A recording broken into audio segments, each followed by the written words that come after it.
Hello, I'm Doris Das, Assistant Professor, Department of Botany, the Graduate School College for Women, Jamshedpur, a constituent unit of Kulhan University, Chaibasa. We are continuing with fibers, especially the cotton. In my last video, we had already discussed about the types of cotton fibers and the types of cotton, and today we'll straight away start with the cultivation part. तो cultivation में जाने से पहले थोड़ा सा हम लोग जान लें कि कैसे कॉटन को ग्रो करने के लिए कैसा क्लाइमेट चाहिए होता है। तो कॉटन जो है वो ट्रॉपिकल और सब ट्रॉपिकल क्रॉप है, और इसको ना बहुत ज़्यादा ठंड और ना बहुत ज़्यादा गर्मी, दोनों ही चीज़ें इसकी ग्रोथ के लिए हार्मफुल होती हैं। पर इसको सनशाइन और यूनिफॉर्म टेम्परेचर चाहिए होता है, जो कि 21 डिग्री सेल्सियस से नीचे नहीं होना चाहिए और 44 डिग्री सेल्सियस से ऊपर नहीं होना चाहिए। इसी रेंज के अंदर का टेम्परेचर मेंटेन होना चाहिए, तब ग्रोथ बहुत अच्छी होती है और यील्ड बहुत अच्छी होती है। और इसको एनुअल रेनफॉल जो है 75 to 250 सेंटीमीटर्स तक चाहिए होता है। ऐसे तो कॉटन हर तरह की सॉइल में ग्रो किया जा सकता है, alluvial soil, black cotton soil, red sandy loam soil and lateritic soil. लेकिन जो डीप फ्राइबल सॉइल्स होती है जिसमें ह्यूमस की क्वांटिटी बहुत ज़्यादा अच्छी होती है। फ्राइबल मतलब जैसे हम हाथ में अगर सॉइल लें और थोड़ा सा उसको दबाएं तो वो झड़ती है, तो उसको बोलते हैं फ्राइबल सॉइल। और उसको रिच ह्यूमस से रिच होना चाहिए, मतलब ऑर्गेनिक मैटर उसमें बहुत ज़्यादा होना चाहिए। तो वैसी कॉटन जो है वो वैसी सॉइल जो है वो कॉटन कल्टीवेशन के लिए बेस्ट होती है। कल्टीवेशन, कॉटन का जो कल्टीवेशन है वो प्लेस के हिसाब से और क्लाइमेट, जिस जगह की जो क्लाइमेट होती है, क्योंकि वो टेम्परेचर वो होना चाहिए, इसलिए एरिया की क्लाइमेट के हिसाब से और सॉइल के हिसाब से इसके जो कल्टीवेशन का प्रोसेस है वो थोड़ा थोड़ा वेरी करता है। अगर हम इंडिया की बात करें तो यहाँ पे ये खरीफ क्रॉप की तरह ग्रो किया जाता है, और जहाँ पे इरिगेशन फैसिलिटीज़ हैं वहाँ इसको मार्च से मई के बीच में बोया जाता है। और जहाँ खेतों को हमेशा बारिश का इंतज़ार रहता है वहाँ पर इसको जून से लेके जुलाई के बीच में बोया जाता है। और इस कॉटन को सीड्स को सो करने से पहले, मतलब बोने से पहले उसको 3 से 4 बार प्लाव करना पड़ता है, मतलब हल चला के मिट्टी को ऊपर नीचे करना पड़ता है 3 से 4 बार। और उसके बाद बीजों को या तो ब्रॉडकास्टिंग, मतलब हाथ में लेके जैसे फेंकते हैं कहीं पर भी गिरे, उसको बोलते हैं ब्रॉडकास्टिंग, या फिर रो में उसको एक एक करके डाला जा सकता है ट्रैक्टर या हल के द्वारा। दोनों ही तरह से सीड्स को खेतों में बोया जा सकता है। जो कॉटन क्रॉप है उसको बहुत ज़्यादा मैन्योर्स की ज़रूरत होती है, क्योंकि उसको नाइट्रोजन रिच सॉइल होना चाहिए। तो इसीलिए या तो कोई भी लेग्यूमिनोस प्लांट क्रॉप रोटेशन के रूप में वहाँ पर उगाया जाता है जहाँ कॉटन होता है, और नहीं तो फिर नाइट्रोजन फर्टिलाइजर्स जो हैं उनको उनका छिड़काव वहाँ पे होना बहुत ज़रूरी होता है। उसी से इस क्रॉप की यील्ड जो है वो बढ़ती है। इस क्रॉप को 4 से 5 बार हो करना पड़ता है। हो मतलब मिट्टी को थोड़ा सा उलट फेर करना पड़ता है, पौधों के पास नज़दीक लाते हैं और बाकी हिस्से में जितने वीड्स, मतलब अनवांटेड प्लांट्स जो होते हैं उनको रिमूव करना बहुत ज़रूरी होता है। और साथ ही साथ थिनिंग की भी ज़रूरत होती है। थिनिंग मतलब जब आप हो करते समय देखते हैं, वीड्स तो हम अलग कर रहे हैं, लेकिन कुछ प्लांट, कॉटन प्लांट्स ही ऐसे होते हैं जिनकी ग्रोथ अच्छी नहीं हो रही होती है, तो वो वीक और अनवांटेड प्लांट्स जो है, जिससे हम लोग को पहले से ही पता चल जाता है कि इसमें अच्छी यील्ड हमको नहीं मिलेगी, तो उनको हटा दिया जाता है ताकि बाकी जो अच्छे पौधे हैं उनको स्पेस भी मिल सके और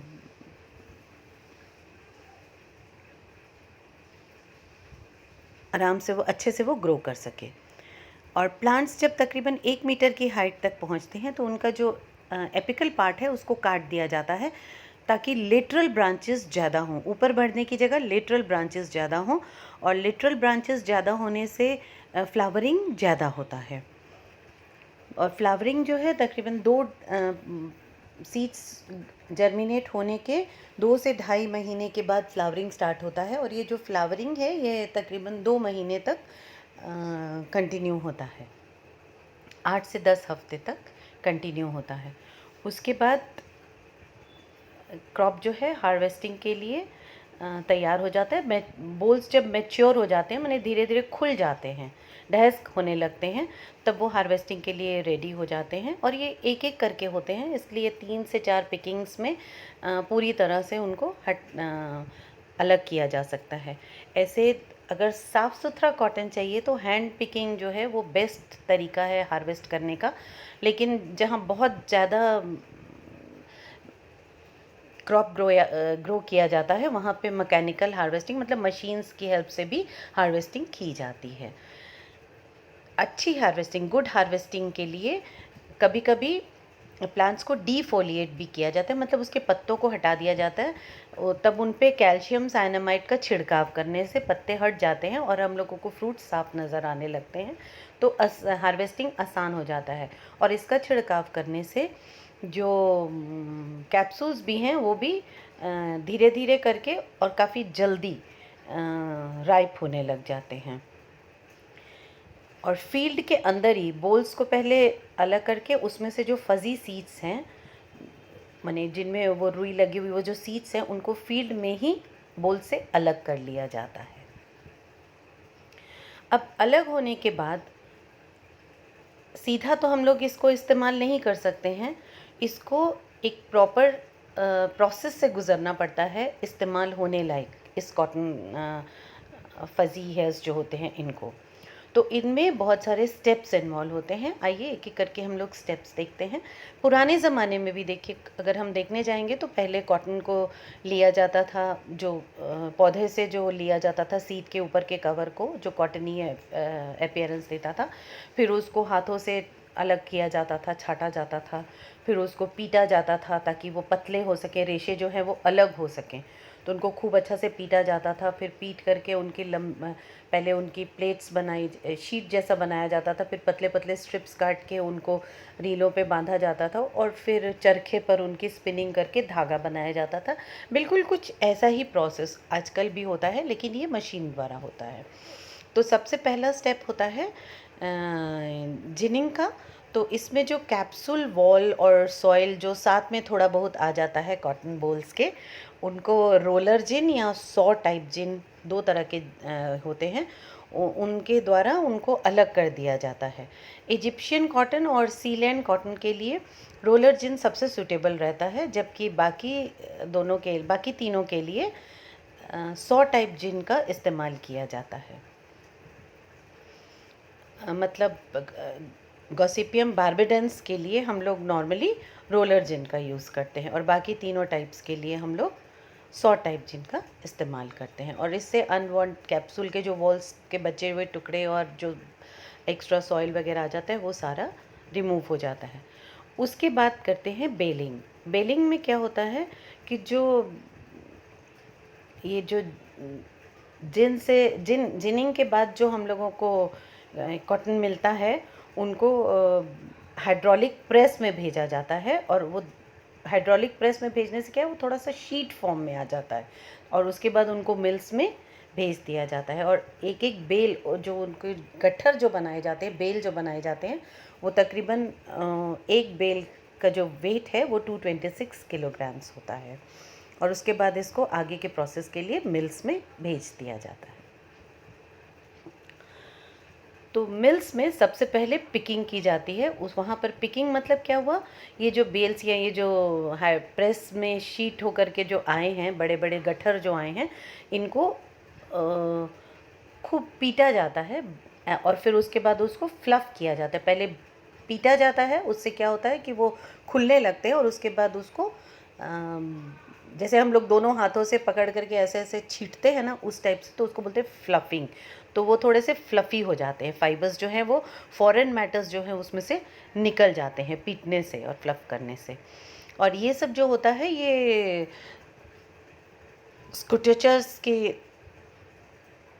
स्कूचर्स के द्वारा किया जाता है।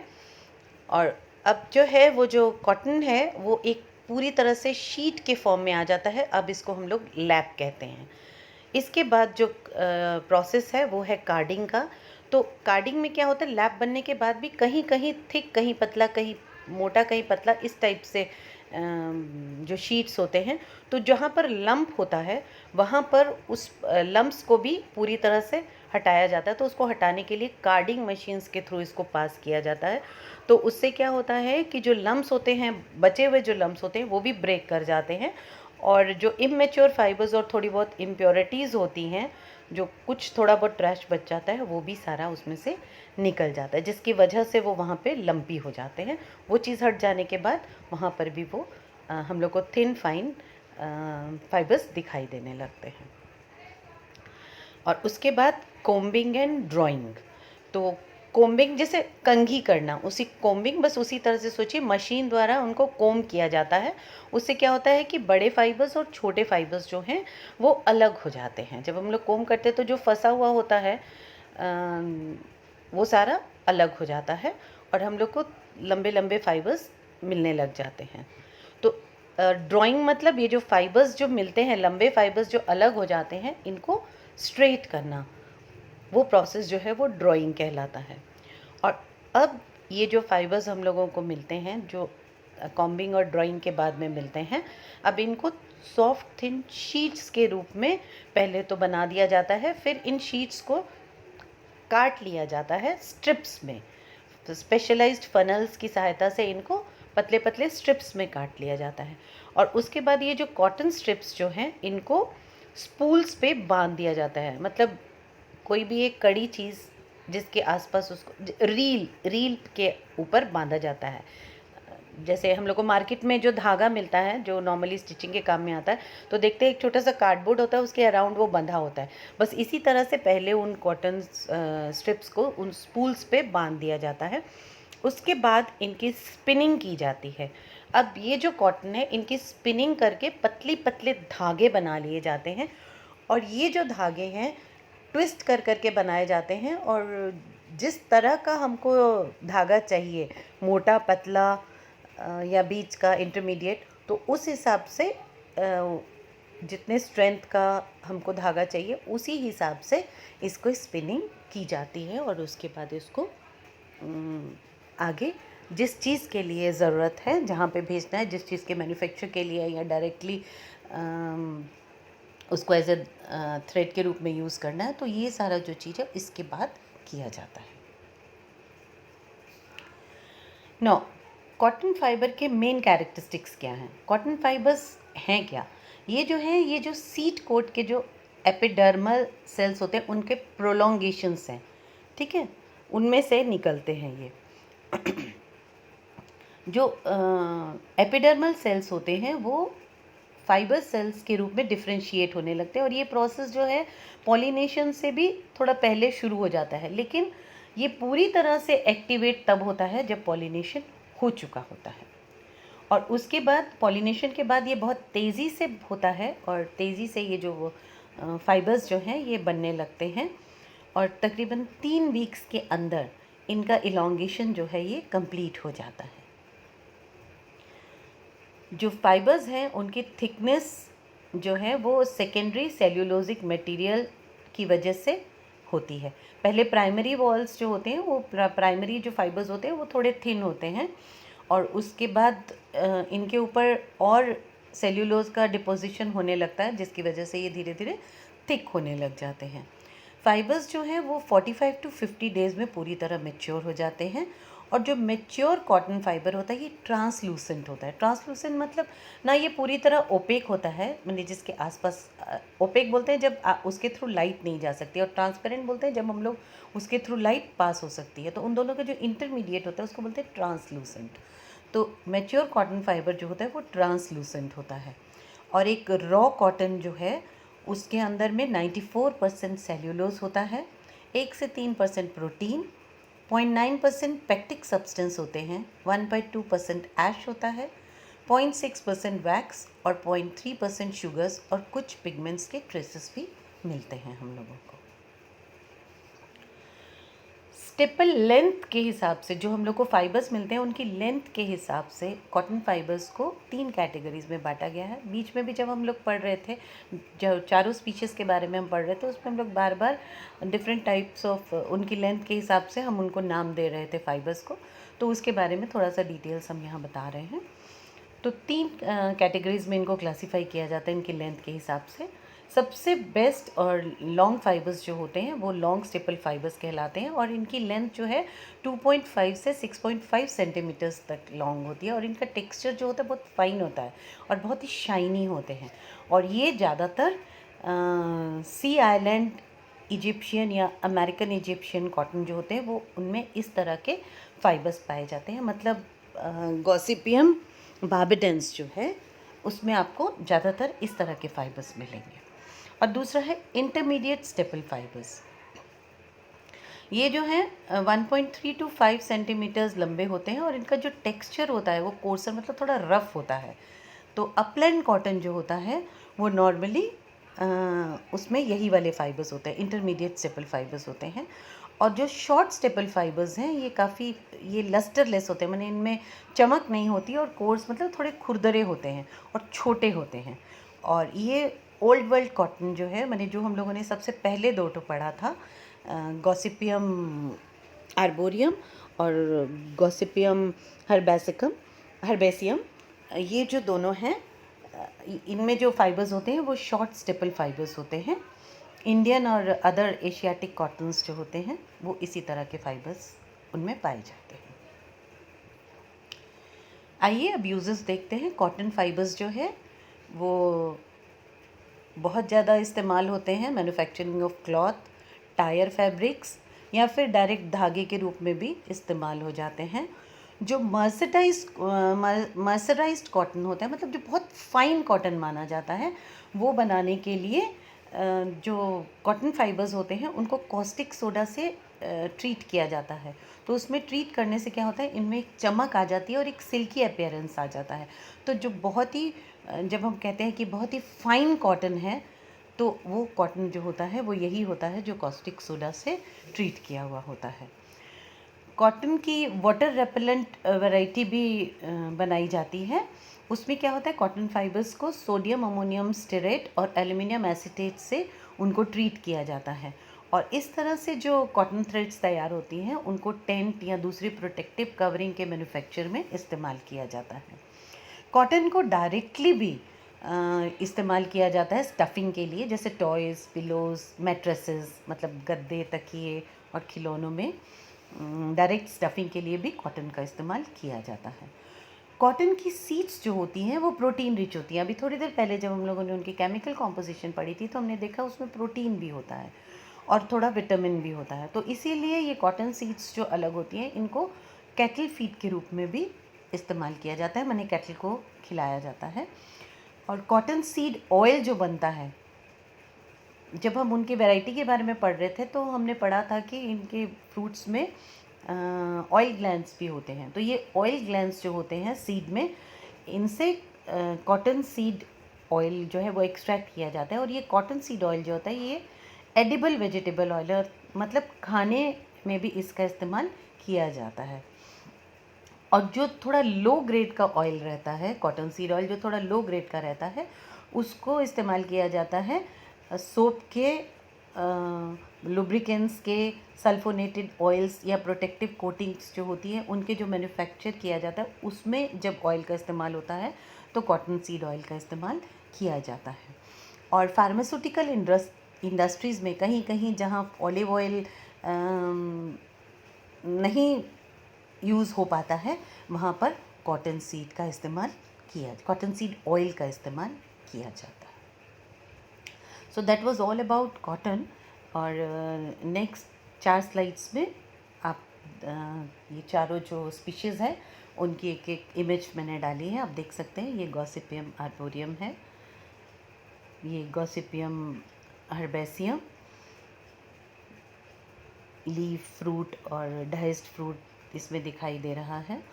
गॉसिपियम हिर्सुटम तो इसमें आप देख रहे हैं एक तरफ फ्लावर भी दिख रहा है और एक तरफ डाइस्ड फ्रूट, और ऊपर की तरफ आप देख रहे हैं तो अनडाइस्ड फ्रूट्स, लीव्स भी, लोब लीव्स भी इसमें दिखाई दे रही हैं आपको। एंड लास्ट है गॉसिपियम बार्बेडेंस, इसमें भी आप ऊपर में डाइस्ड फ्रूट और फ्लावर और साथ में लोब, 3 लोब लीव्स जो है वो नज़र आ रहा है। Thank you, that was all about cotton.